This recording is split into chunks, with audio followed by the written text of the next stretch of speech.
Fala galera, hoje estou aqui para entrevistar o Arthur Menezes da T15. E aí, rapaziada, de boa? E o tema que a gente vai entrevistar ele, o tema da entrevista é sobre minorias no esporte. Então, para começar, Arthur, como você definiria as minorias no contexto esportivo?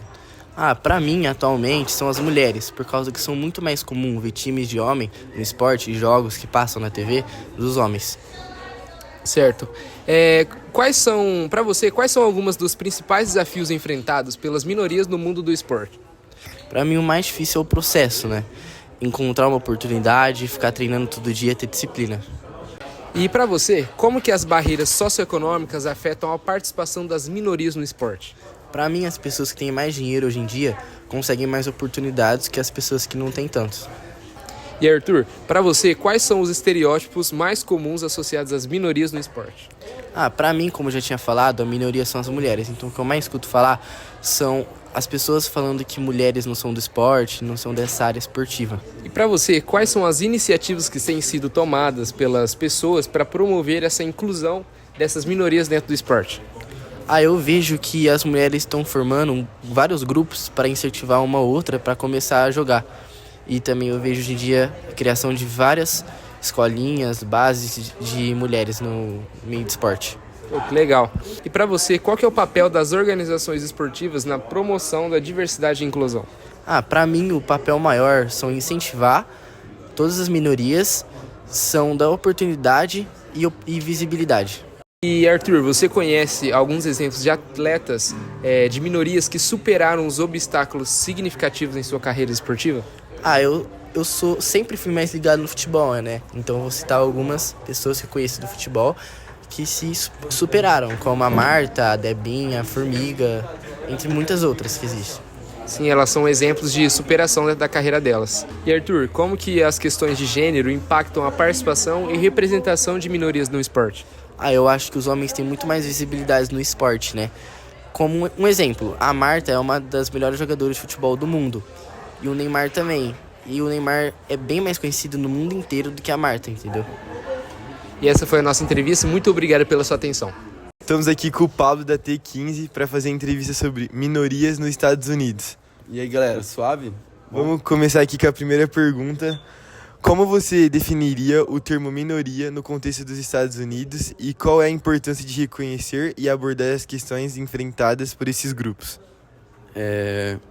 Bom, eu penso que hoje em dia, né, Estados Unidos, ele tem muito a consequência do racismo estrutural, né, que teve a separação, segregação dessas duas raças, tanto que existia bairro de negro, bairro de branco, mas hoje em dia não é mais lei, né, mas mesmo assim existem essas separações, tanto que lá em Nova York, né, lá nos Estados Unidos, tem os bairros que literalmente 99% da população é só negra e outro bairro é só branco. Vamos agora para a pergunta 2. Quais são alguns dos principais desafios sociais, econômicos e políticos que as minorias enfrentam nos Estados Unidos atualmente? Nos Estados Unidos também pode falar que tem muita xenofobia, né? Por conta dos imigrantes, tem diversas raças lá, tem latino pra caramba. Por exemplo, lá em Miami uma cidade lá. O estado lá tem mais turista, tem mais gente de fora. Então, às vezes eles têm essa dificuldade por não falar inglês bem. Ou às vezes, é foragido, não tem documentação. Então, eles sofrem bastante com isso. Agora vamos para a pergunta 3. Como as políticas governamentais históricas influenciaram a situação das minorias nos Estados Unidos? E de que maneira esses impactos persistem até hoje? Bom, como eu falei na pergunta 2, né? Os Estados Unidos tem uma situação muito complicada de imigrantes. Se você falar economicamente, pela quantidade de imigrantes que vem, às vezes essas pessoas elas não conseguem achar trabalho de qualidade. Às vezes elas estão num trabalho mais manual, né? E elas não estão registradas, né? Então, falando assim, a quantidade de imigrantes que pode vir para algum país, às vezes pode afetar nisso, né? E as políticas que poderiam ter, por exemplo, teve uma época que no governo do Trump, que ele estava pensando em proibir e deportar os imigrantes, que economicamente falando seria algo bom ou não, né? Porque às vezes dentro de um estado tem muito imigrante e o estado não consegue agrupar todas essas pessoas. Mas se fosse falar para o benefício dos imigrantes, seria algumas políticas públicas para agregar eles no nosso meio. Agora vamos para a pergunta 4. Qual é o papel da representação política das minorias nos Estados Unidos e como isso afeta suas comunidades? Bom, a representação seria muito importante também para as políticas públicas, porque a gente poderia saber o que essas comunidades estrangeiras gostariam, né? Por exemplo, tem diversas comunidades latinas, da Índia, da China, própria brasileira também lá. E às vezes, alguma coisa do nosso interesse a gente tem que comunicar para o governo, para o Estado, assim, para quem mexe com as situações políticas, né? Então a representação é muito importante para isso. Agora vamos para a pergunta 5. Como as disparidades raciais e étnicas afetam o acesso à educação, emprego e saúde das minorias nos Estados Unidos? Bom, como eu comentei anteriormente, tem essa separação, né, essa segregação racial e étnica. Por exemplo, tem muitos bairros que é somente dos latinos, tem muitos bairros que é somente dos negros, muitos bairros que são somente dos brancos, né? E já teve muitas ocasiões, né, que teve casos de envolvimento de gangue dos alunos, muito tiroteio em escola. Então, se fosse falar assim da saúde, né, como tá ali, seria algo bem precário. Em questão ao acesso à educação também, muitos alunos de periferia não têm uma educação muito boa.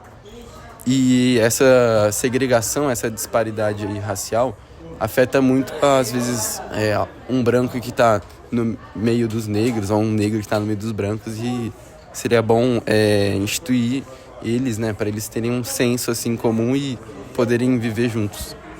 Pergunta 6. Quais são as principais questões de justiça criminal que afetam as minorias nos Estados Unidos e como essas questões podem ser abordadas de forma eficaz? Tem muitos casos, né, onde as pessoas confundem ou pensam, né, e às vezes acontece mesmo caso de perseguição, né, porque, como eu falei, se for pensar assim pela lógica, muitos imigrantes que eles vêm, às vezes não conseguem um trabalho bom, uma condição de vida, eles vão morar para a periferia. Na periferia tem mais crime, tem mais droga, então a qualidade de vida dessas pessoas diminui. Muitos imigrantes se envolvem. Então, às vezes, falar por um caso da polícia, às vezes tem uma perseguição, assim, essa questão judicial, criminal. E se for pensar para resolver esses problemas sociais, o primeiro passo seria as questões econômicas. Pergunta 7. De que maneira a mídia representa as minorias nos Estados Unidos e qual é o impacto disso na percepção pública e nas políticas? A mídia muitas vezes pode representar as minorias como um problema, né? Porque como elas fazem esses acúmulos aí, muitas pessoas que são da periferia então formam zonas mortas, né? Zonas que não estão funcionando, vira lugar de crime. E como eu falei, o primeiro passo seria melhorar a situação econômica dessas pessoas para elas terem uma oportunidade de melhorar essas partes do país que tem as periferias. Pergunta 8. Como as questões de imigração afetam as minorias nos Estados Unidos e de que forma as políticas de imigração influenciam esses grupos? Bom, se for pensar nesse caso, né, as políticas de imigração estão relacionadas muito à questão econômica das pessoas, dos imigrantes, né, que vivem nos Estados Unidos, relacionado também aos problemas sociais. E então, vamos supor, um imigrante que muitas vezes vai ser refugiado nos Estados Unidos por conta da documentação, não arranja um trabalho de qualidade, não tem um salário, às vezes não tem todo o apoio do governo, né? E começam a viver com uma vida com uma qualidade, né? Em zona de periferia, às vezes não tem um bom estudo, e isso vai afetar todas as próximas gerações, né? Porque da base não vem estudo, então provavelmente não vai ter uma boa qualidade eventualmente.